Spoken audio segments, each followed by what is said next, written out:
My name is Daniel Schoonmaker. I am the Executive Director of the Michigan Sustainable Business Forum. I am here today to talk to you about a project we've been working with the City of Benton Harbor and community and business leaders in that community that we believe is a great opportunity to leverage climate solutions and sustainable materials management to improve community outcomes and activate economic, environmental, and most importantly, racial justice in that community. With me today is Deputy City Manager Alex Little. Good morning, everyone. It's a pleasure to be here with you. Benton Harbor is a beautiful community on Lake Michigan, a short drive from downtown Chicago. And if you're unaware, we have the second highest number of Black residents of any city in the state, and probably also the lowest in income. The average median income in Benton Harbor is $21,700 compared to $56,000 for our neighbor just across the river, St. Joseph. The state of Michigan, under a different administration, took over our government through the Emergency Financial Law of 2010. We had 3 managers during that period, and they kind of did a job on the city. We have half, in fact, a little less than half the staff that we once did. They dissolved contracts that had been in place for years. After we got the government back, we had sanitation vendors picking up trash. We had to get into the business of doing it ourselves with our own trucks and bring it in-house. At the water plant, we use just 12% of our capacity now because of a loss of the contract that we had serving the other communities on our side of the river. Our lead line water replacement project is proceeding and going well. We're at about 90% now. But in the meantime, our citizens are basically still using bottled water for most of their necessities. That's how we became involved. We've been working with businesses in the region for many years, and they reached out to us with the hope that we could set up a water bottle recycling program for the water bottles that are being distributed as part of the emergency order. And through that, we had an opportunity to revisit and accelerate conversations we were having with city commissioners and the business community about climate solutions, circular economy, and gaining access to the city for many of the state and federal opportunities that are happening out there, such as the Renew Michigan Fund, such as NextCycle, such as Justice 40.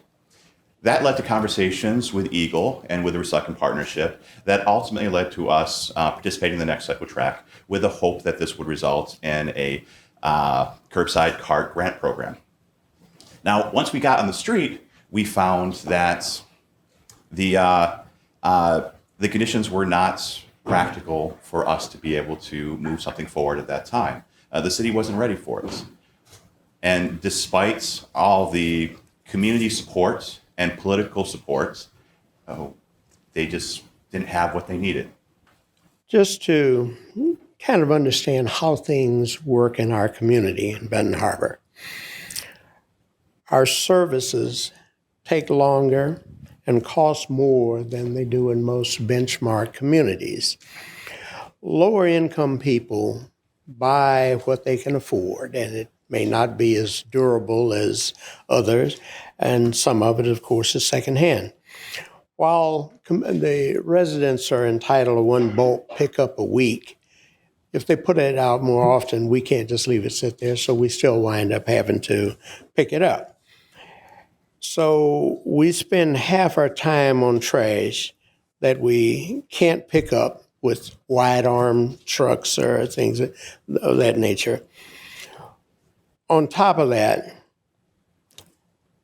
we have people driving into our community at night and weekends, dumping in alleys and parks and anywhere else they want to. And we have to do what we can to try and keep it clean.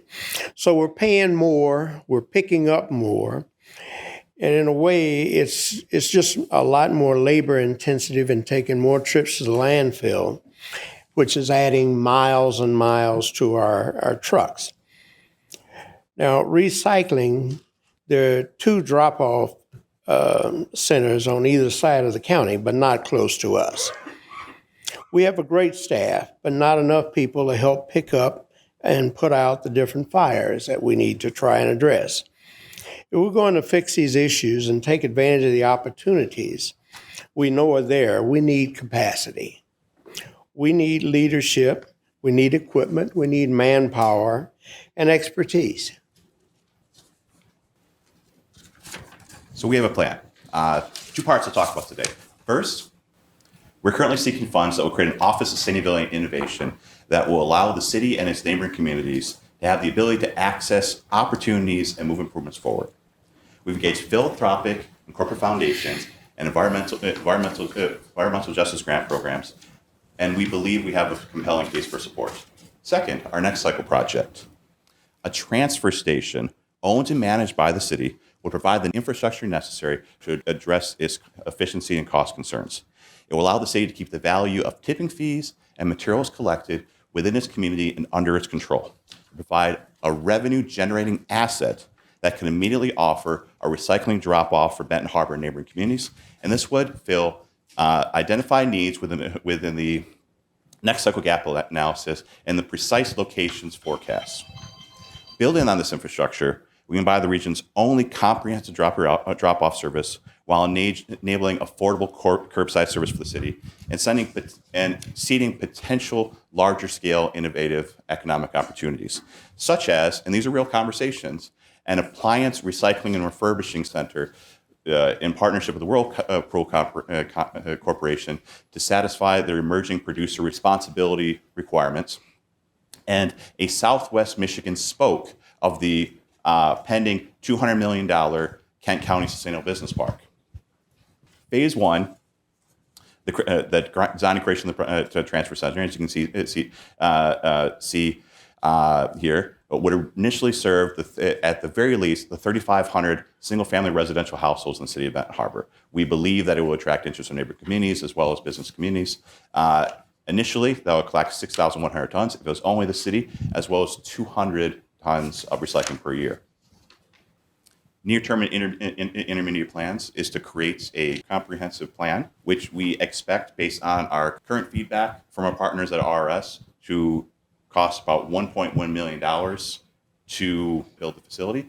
And from there, we can expand immediately into recycling service, and in the near term into comprehensive recycling service, eventually creating the opportunity for curbside service as well as innovative entrepreneurial opportunities. Our ask of you is that we are now developing an estimated $400,000 advancement campaign for staff capacity at the city. We need financial resources and technical support to develop a detailed construction and operations plan. We need capital for our infrastructure and partnership support for community engagement. Our early stage partners. We look forward to discussing this with you further. Thank you for your consideration and support.